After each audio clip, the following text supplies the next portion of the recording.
Welcome back to the Snooze Files, where we wander slowly through the stranger side of history. Tonight, we're visiting a sticky moment in time, one that's as surreal as it is oddly soothing, the Great Molasses Flood of 1919. On a chilly afternoon in Boston's North End, January 15, 1919 to be exact, something unexpected happened. A giant storage tank, 50 feet tall and 90 feet wide, burst open, releasing more than 2.3 million gallons of thick, dark molasses. A wave as high as a two-story building rushed through the streets at an estimated 35 miles per hour. People ran, horses struggled, buildings buckled. The sticky wave knocked a train off its tracks and smashed buildings. It sounds like something out of a cartoon, but it was very real and very tragic.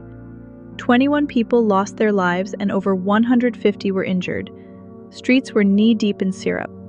Rescue workers said it was almost impossible to move through the sticky sludge. But why did it happen?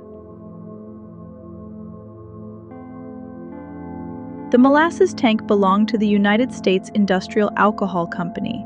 It was poorly constructed, too thin for its size, and already known to leak. Workers even joked that kids would collect molasses drips with cups. That day, warm molasses had just been added to the cold tank, causing expansion and increased pressure, too much for the fragile steel.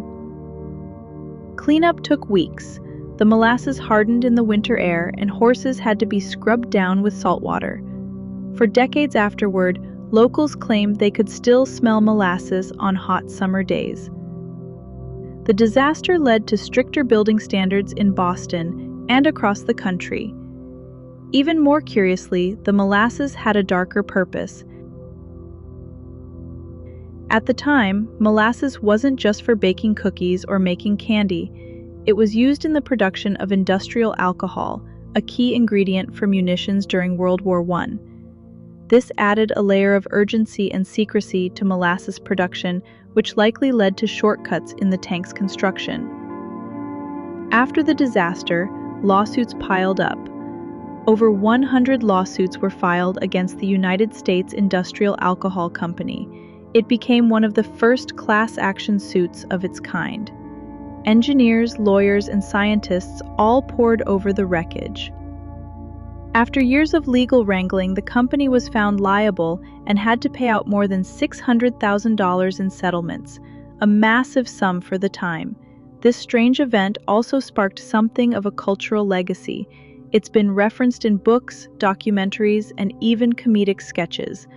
Some historians argue it was a turning point in corporate accountability. Before the flood, companies often avoided consequences for poor safety practices, but after, there was no going back. So, next time you open a jar of molasses or drizzle it on your toast, you might pause to remember the day when an entire city block of Boston learned that too much of a sticky thing can be downright disastrous. As odd as it seems, this slow-moving tragedy left a sticky mark on history. It reminds us that even the most mundane things, like syrup, can become monumental under the right, or rather wrong, circumstances. If your mind is starting to wander or your eyelids are growing heavy, feel free to drift off now.